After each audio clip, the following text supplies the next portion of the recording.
Ganda na ng tubo ng aking halaman, oh. Dahil sa ulan. Tingnan mo, lumaki na yung bulaklak. O, di ba? Gumagapang na siya. Ayun na, oh, kapit na kapit na. Tapos ito, yung aking kangkong. Ba, nag-i-increase na ang kanyang dahon, girl.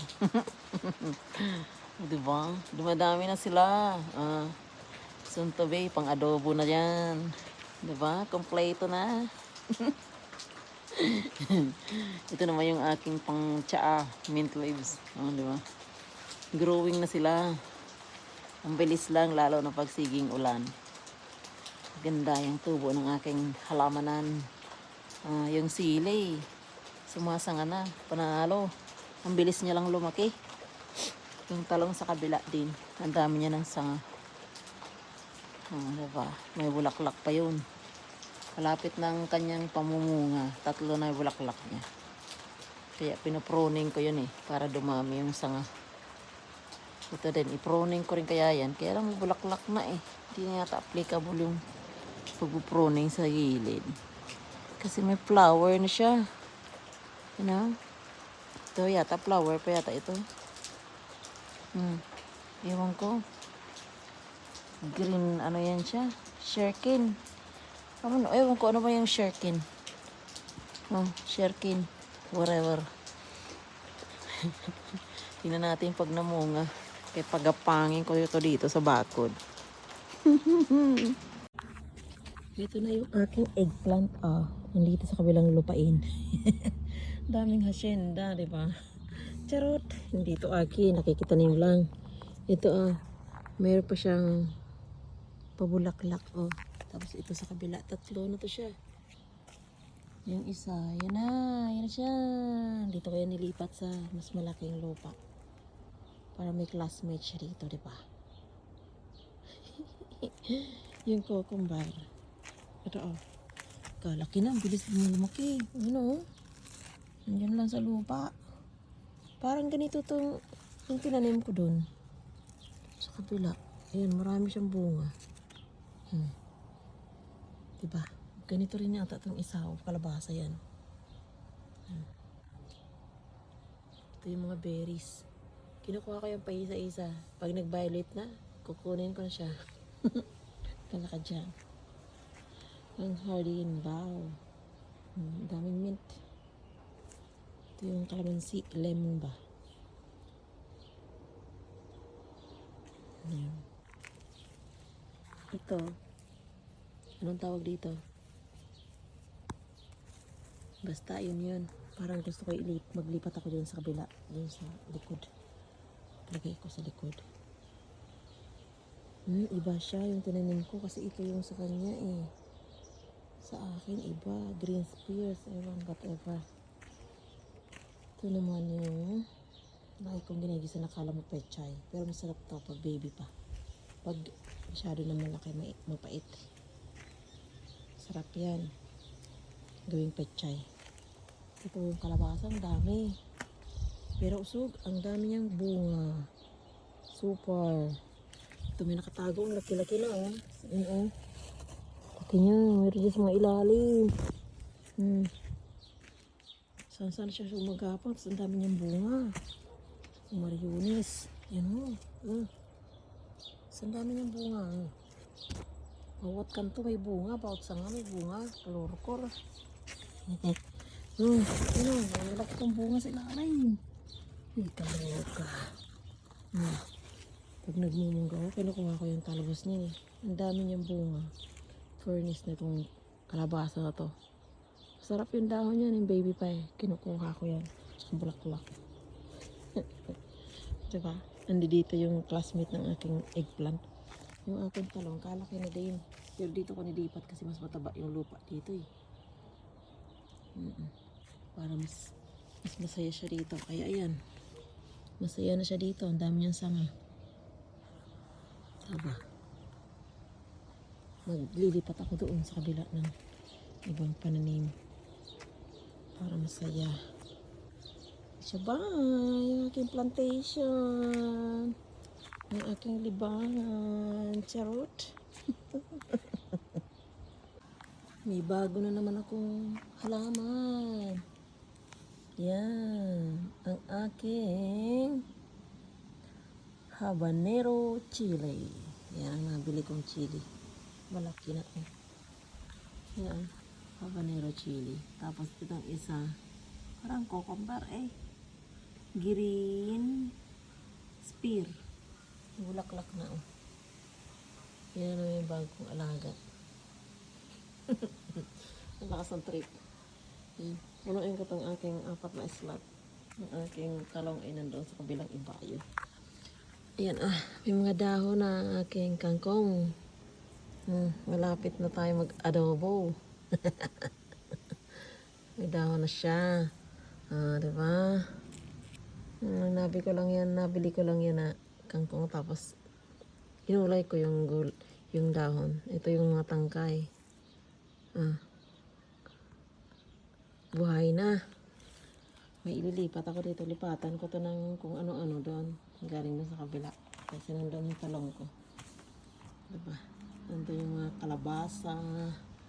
Ito dito sa kabila. Sa likod bahay. Masya. Yan, lalagyan ko yan ng mga balat ng prutas. Para vitamins. Talagay dyan. Good luck sa aking pananim. Bago magtaglamig. Enjoy muna ang pagtatanim.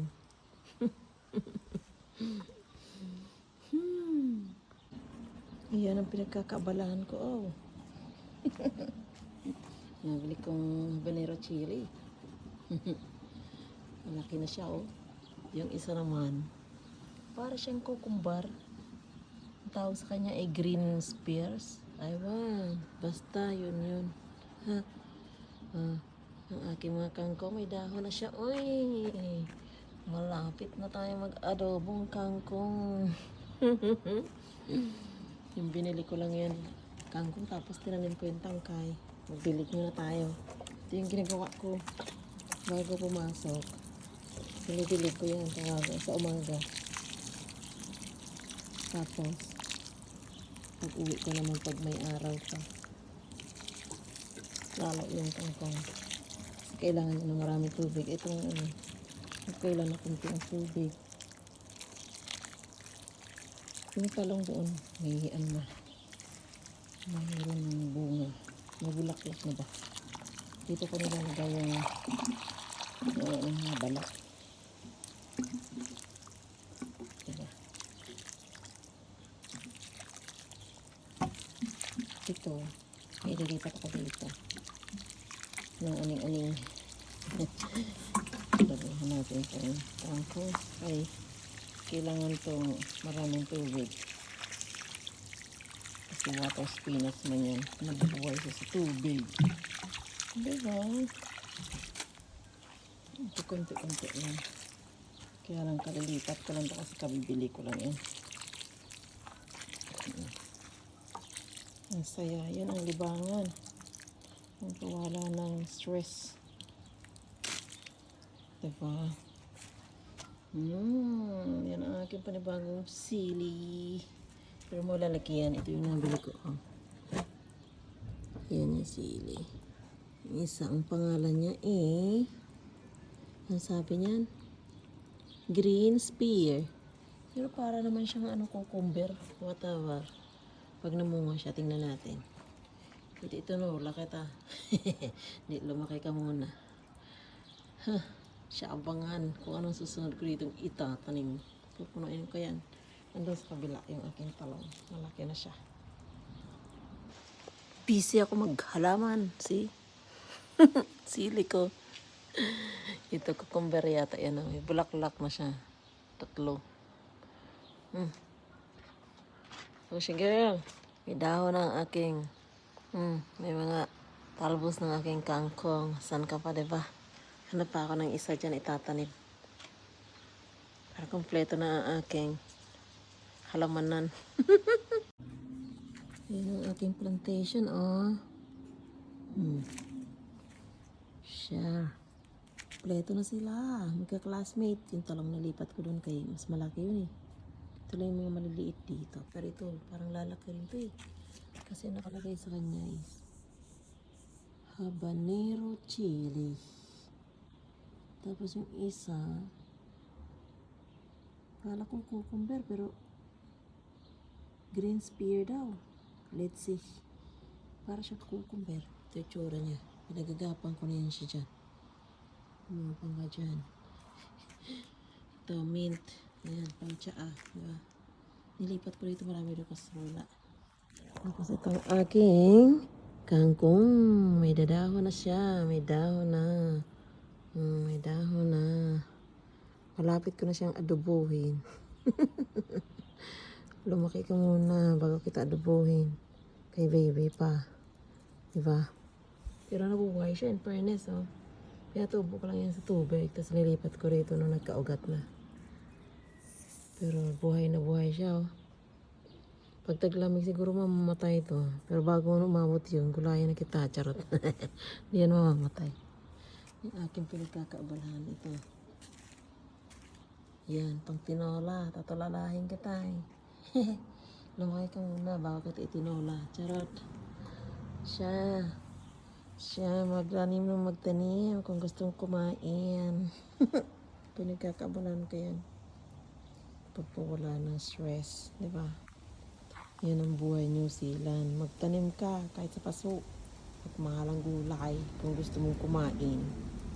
Yan ang solusyon. Pira lang pagtag ilamig. Kaya maprosin sila. O, diba? Para-paraan lang yan. Kangkong. Tangkay lang yan. Tinanim ko. Boom. Tumahon na. Pero ito binili ko yan siya. Yan din, oh. May bulaklak na, oh. Let's see kung anong itsura ng bunga niya. Kaya ang nasa picture niya, eh, parang cucumber. Bala ka dyan. Siya. Ang ganang plantation. Inday, pariday.